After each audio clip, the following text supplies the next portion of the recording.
Hello, everybody. It is a beautiful, sunny, fairly warm day here in central Pennsylvania. And as you can see, I'm working on a brand new piece. So this is a image of a little boy with his dog. So the cat is done. I got the cat completely done. Send a text message out to the client so they know to come get it. So But so this is the next piece I'm working on. So, and I always get an uptick in commissions this time of year, and it's always funny how we're less than a week from Thanksgiving, and now all of a sudden everybody's like, "Oh, can you do this for Christmas?" And it's like, you couldn't have told me this like 2 months ago or 3 to 5 months ago. It's always, it's always all of a sudden it's Christmas season, and all of a sudden, can you do this? And so I've got this one. I don't know this one woman. She's going to want me to do her granddaughter, and so you gotta crank them out. So, but yeah, I was working on this one actually last night. You can see where the brim of his hat. I was working on that last night. Came in here, did some work. So, but well, guys, the chat's no more.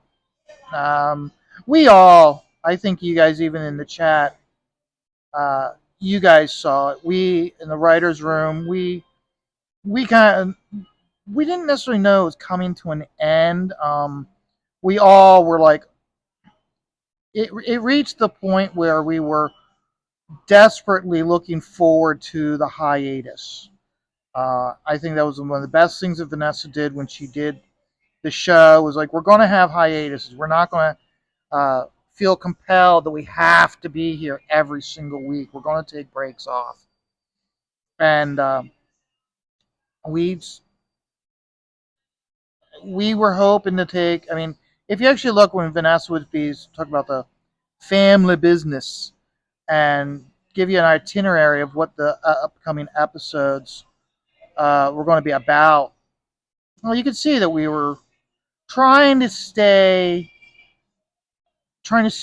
out of the drama.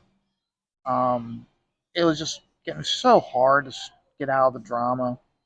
Um, so, but I mean,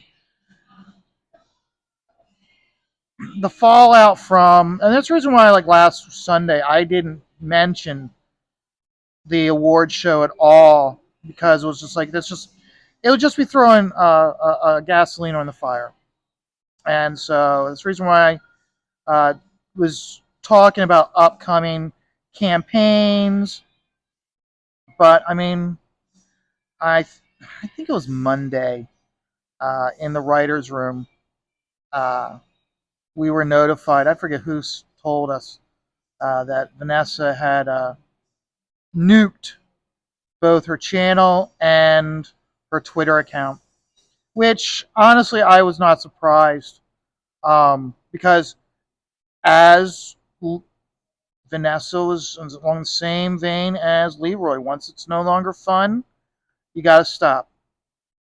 Leroy, he was very adamant that he was not an influencer, he's not a YouTuber, and once he became an influencer, he was out, and he was true to his word. And Vanessa was one of those where it's like it wasn't necessarily an influencer, but once it no longer was fun, and I I don't know. Okay, right now I'm going to theorize with you guys because I don't know. But the only thing I can glean from her nuking the channel and from the comments in the writers' room was after the show. I get the impression that Vanessa was attacked viciously with some DMs. I don't know if that's true. This is my speculation, but I just get the impression that she was people took it upon themselves to viciously attack her, and so and And this week, this week has been nothing but civil war on Twitter.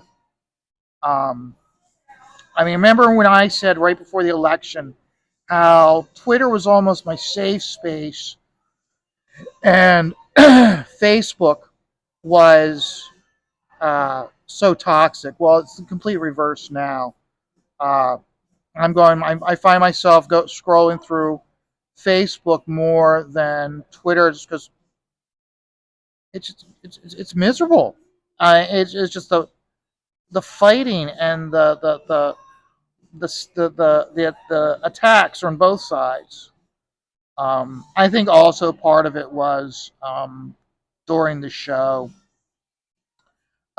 we were referenced and called war campaign.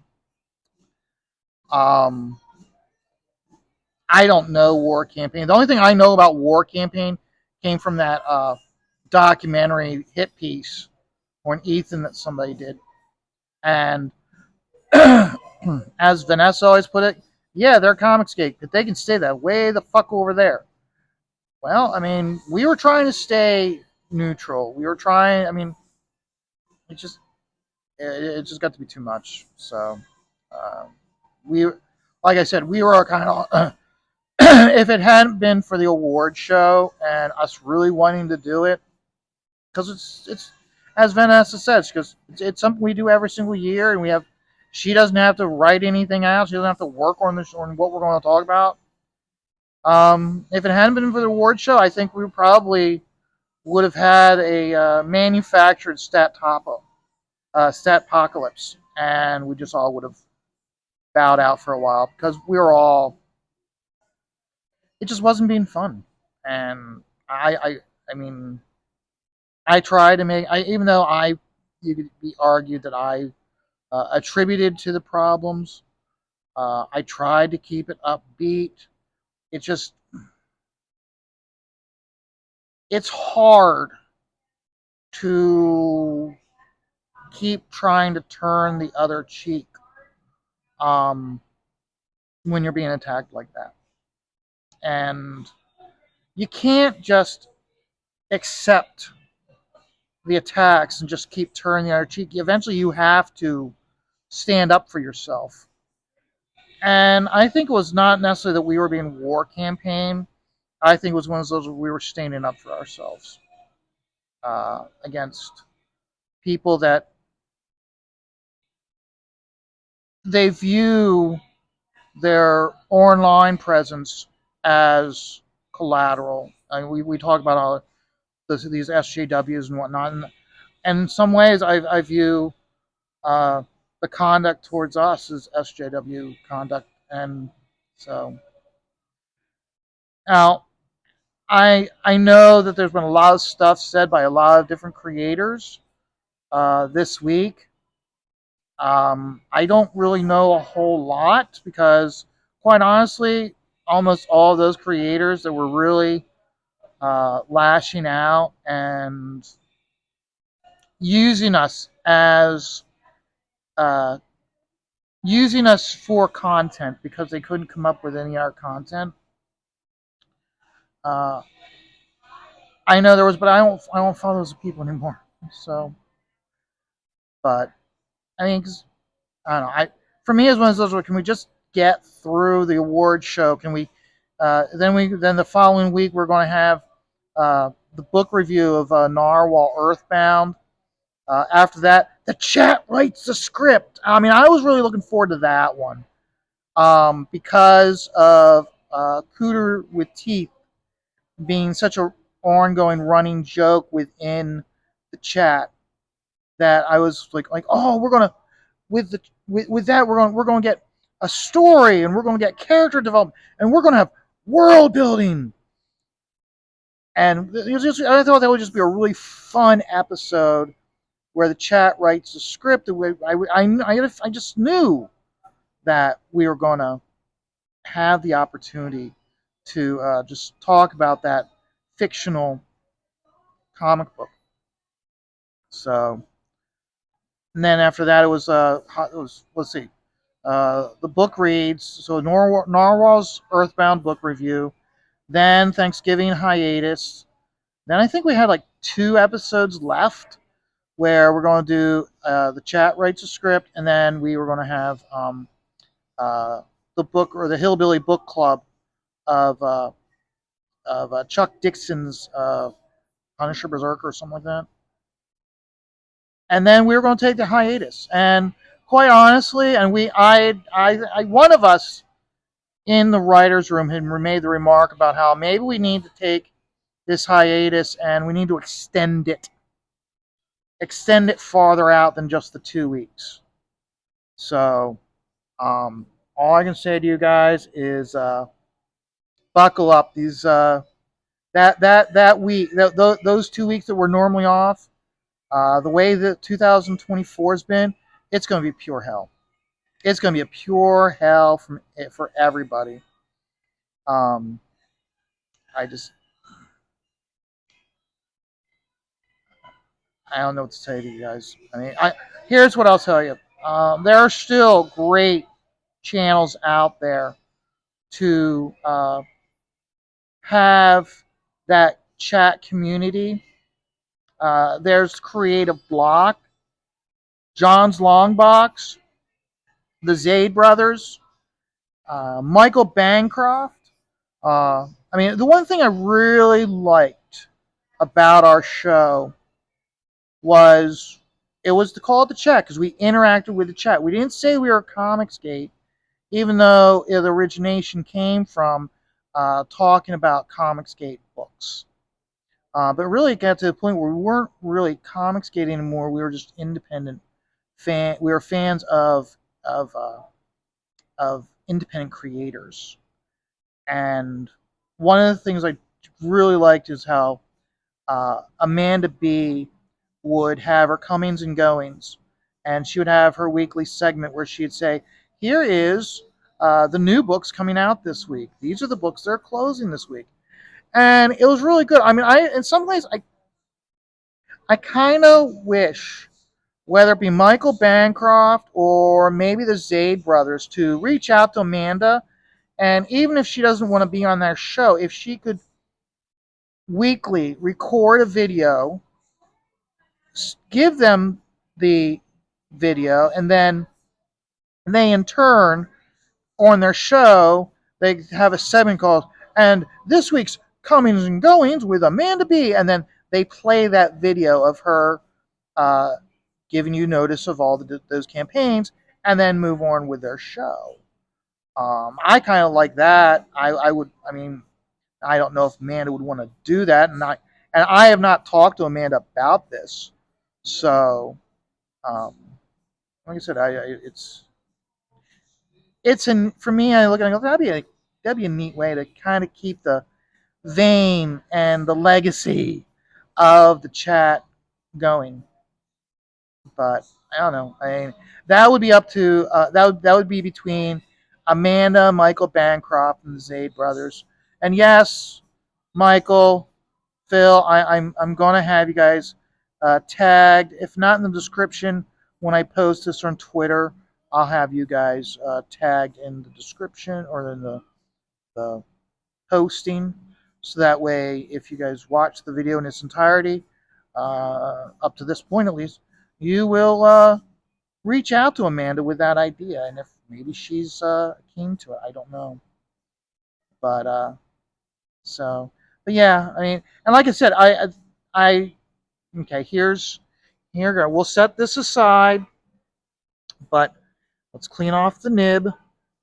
But yeah, my way of saying goodbye to the chat and is to show you guys something that I was working on behind the scenes, and we were going to debut it on the chat writes a script. Here it is, guys. I did. Look at this. Here, let's pull back here. Look at that. Cooter with teeth. A bad stream idea. I mean, the only thing I didn't finish was here because I was trying to put using my computer, put the letterings of the word would wrap around the inside of the C. So it'd be blame the, and then here like these letters, I'd put HAT in bold. So blame the chat. So where the Marvel or DC logo would be, that would be where this logo is. And then you have the logo, the title, Cooter with teeth, with Angela as the brawling butterfly, and she's going into the depths of the cooter with its teeth. So, and I thought about how, like, because you know the chat, you know that we would have had, uh, we would have if we done it as a segment or as part of where the writer where the chat writes a script, we could have just laughed about the story that we were going to create about this and the characters along with the world building, and then of course have like all the Easter eggs such as maybe Angela comes riding in on a Spanish pony and have remarks about well, it's a cooter with teeth, so how are we going to defeat it? Well, we can't defeat it with a prostate exam, that's for sure. And then of course make remarks. I mean, maybe maybe in the course of the story, Angela needs to shave her legs, so she's got freshly shaved legs to lie in fresh sheets. And then, of course, at one point or another, uh, uh, uh, someone in the story, a character that had been created, would die by laughter. Now, the one thing I thought if we talked about this, what I'd be fixed, this stat was like, nope, I don't want anything to do with this.